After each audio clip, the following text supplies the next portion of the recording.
परमात्मने नमः। यथार्थ गीता, श्रीमद् भगवद गीता, अथ तृतीयो अध्यायः। सक्ताः कर्मण्य विद्वांसो यथा कुर्वन्ति भारत, कुर्याद् विद्वांस्तथा सक्तः चिकीर्षुर्लोकसंग्रहम्। हे भारत, कर्म में आसक्त हुए अज्ञानी जन जैसे कर्म करते हैं, वैसे ही अनासक्त हुआ विद्वान पूर्ण ज्ञाता भी लोक हृदय में प्रेरणा और कल्याण संग्रह चाहता हुआ कर्म करे। यज्ञ की विधि जानते और करते हुए भी हम अज्ञानी हैं। ज्ञान का अर्थ है प्रत्यक्ष जानकारी। जब तक लेश मात्र भी हम अलग हैं, आराध्य अलग है, तब तक अज्ञान विद्यमान है। जब तक अज्ञान है, तब तक कर्म में आसक्ति रहती है। अज्ञानी जितनी आसक्ति से आराधना करता है, उसी प्रकार अनासक्त। जिसे कर्मों से प्रयोजन नहीं है, तो आसक्ति क्यों होगी? ऐसा पूर्ण ज्ञाता महापुरुष भी लोकहित के लिए कर्म करे, दैवी संपद का उत्कर्ष करे, जिससे समाज उस पर चल सके।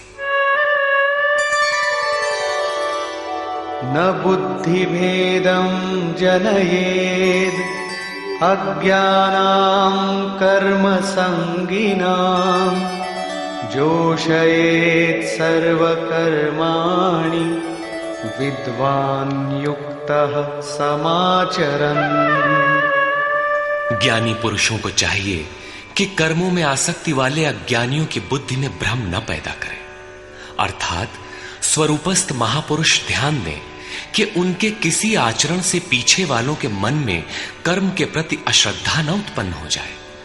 परमात्म तत्व से संयुक्त महापुरुष को भी चाहिए कि स्वयं भली प्रकार नियत कर्म करता हुआ उनसे करावे।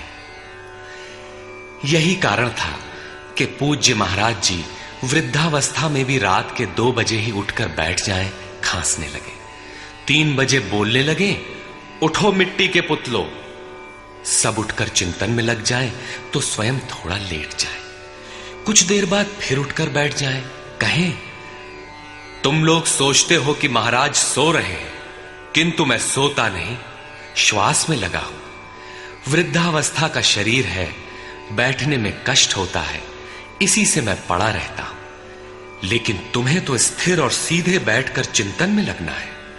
जब तक तैल धारा के सदृश श्वास की डोरी न लग जाए, क्रम न टूटे, अन्य संकल्प बीच में व्यवधान उत्पन्न न कर सकें, तब तक सतत लगे रहना साधक का धर्म है। मेरी श्वास तो बांस की तरह स्थिर खड़ी है।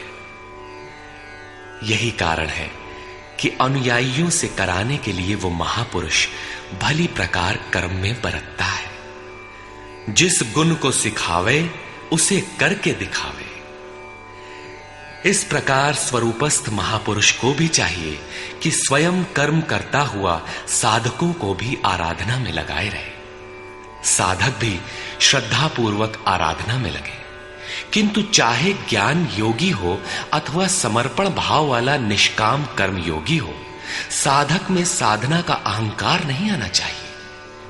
कर्म किसके द्वारा होते हैं, उसके होने में कौन कारण है, इस पर श्री कृष्ण प्रकाश डालते हैं।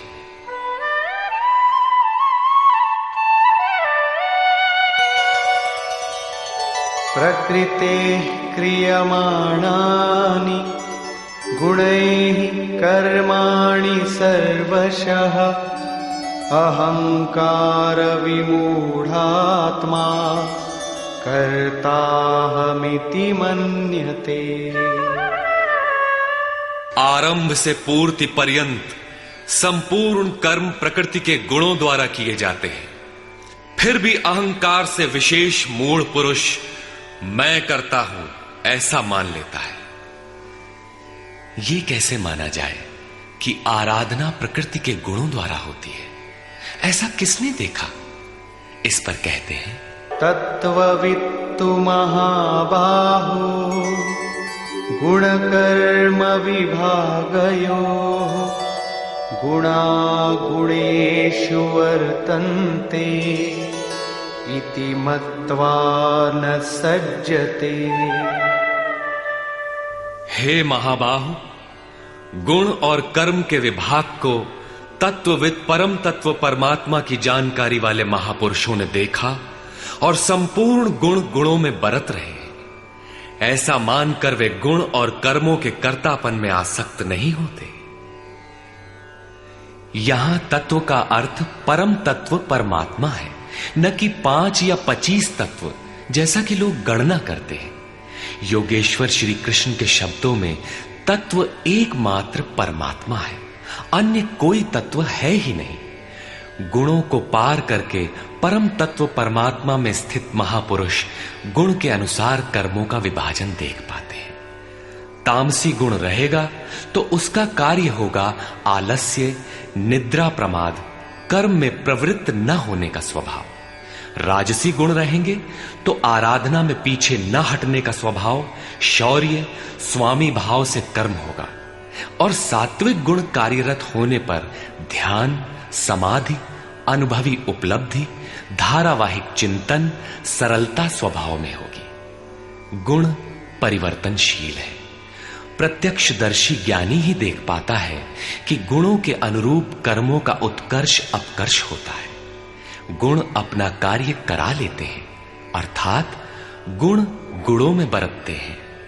ऐसा समझकर वो प्रत्यक्ष दृष्टा कर्म में आसक्त नहीं होता। किंतु जिसने गुणों का पार नहीं पाया, जो अभी रास्ते में है, उन्हें तो कर्म में आसक्त रहना है। इसलिए प्रकृतेर्गुण सम्मूढ़ाः सज्जन्ते गुण कर्मसु तान् कृत्स्नविदो मंदान् कृत्स्नविन्न विचालयेत्। प्रकृति के गुणों से मोहित हुए पुरुष गुण और कर्मों में क्रमशः निर्मल गुणों की ओर उन्नति देखकर उनमें आसक्त होते हैं। उन अच्छी प्रकार न समझने वाले मंदान शिथिल प्रयत्न वालों को अच्छी प्रकार जानने वाला ज्ञानी चलायमान न करे। उन्हें हतोत्साहित न करे, बल्कि प्रोत्साहन दे, क्योंकि कर्म करके ही उन्हें परम नैष्कर्म्य की स्थिति पाना है। अपनी शक्ति और स्थिति का आकलन करके कर्म में प्रवृत्त होने वाले ज्ञान मार्गी साधकों को चाहिए कि कर्म को गुणों की देन माने, अपने को कर्ता मानकर अहंकारी न बन जाए। निर्मल गुणों को प्राप्त होने पर भी उनमें आसक्त न हो। किंतु निष्काम कर्मयोगी को कर्म और गुणों के विश्लेषण में समय देने की कोई आवश्यकता नहीं है। उसे तो बस समर्पण के साथ कर्म करते जाना है।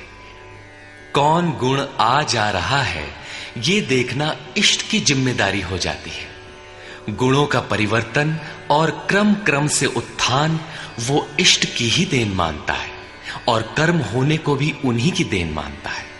अतः कर्तापन का अहंकार या गुणों में आसक्ति होने की समस्या उसके लिए नहीं रहती, जबकि अनवरत लगा रहता है। इसी पर और साथ ही युद्ध का स्वरूप बताते हुए श्री कृष्ण कहते हैं, मयि सर्वाणि कर्माणि सन्न्यस्याध्यात्मचेतसा निराशीर्निर्ममो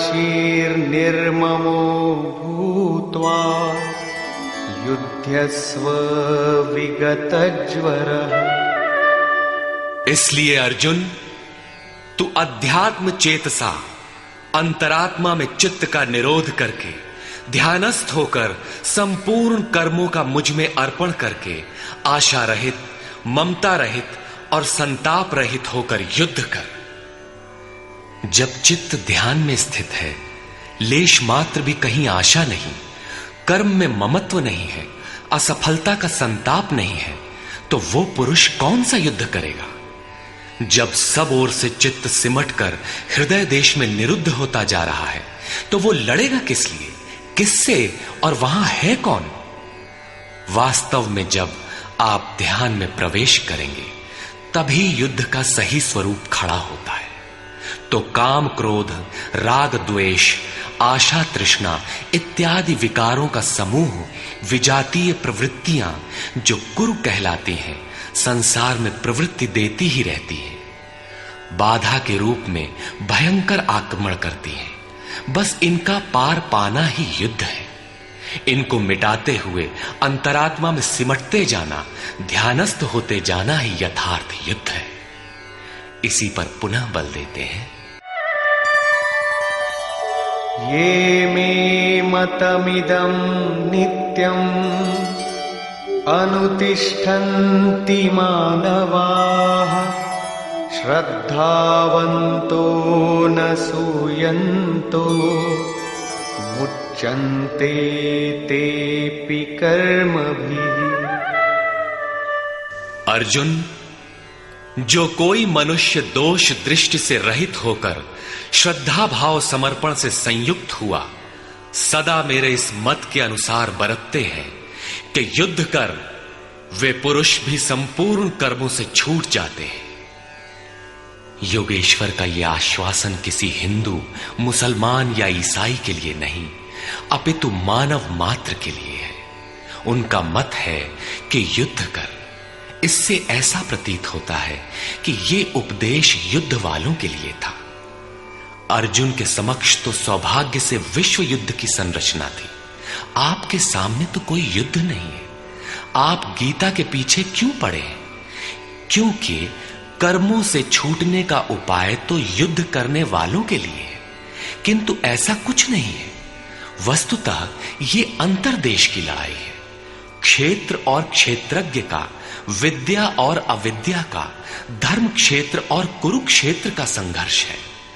आप ज्यों-ज्यों ध्यान में चित्त का निरोध करेंगे, विजातीय प्रवृत्ति बाधा के रूप में प्रत्यक्ष होती है, भयंकर आक्रमण करती है। उसका शमन करते हुए चित्त का निरोध करते जाना ही युद्ध है। जो दोष दृष्टि से रहित होकर श्रद्धा के साथ इस युद्ध में लगता है, वो कर्मों के बंधन से, आवागमन से भली प्रकार छुटकारा पा जाता है। जो इस युद्ध में प्रवृत्त नहीं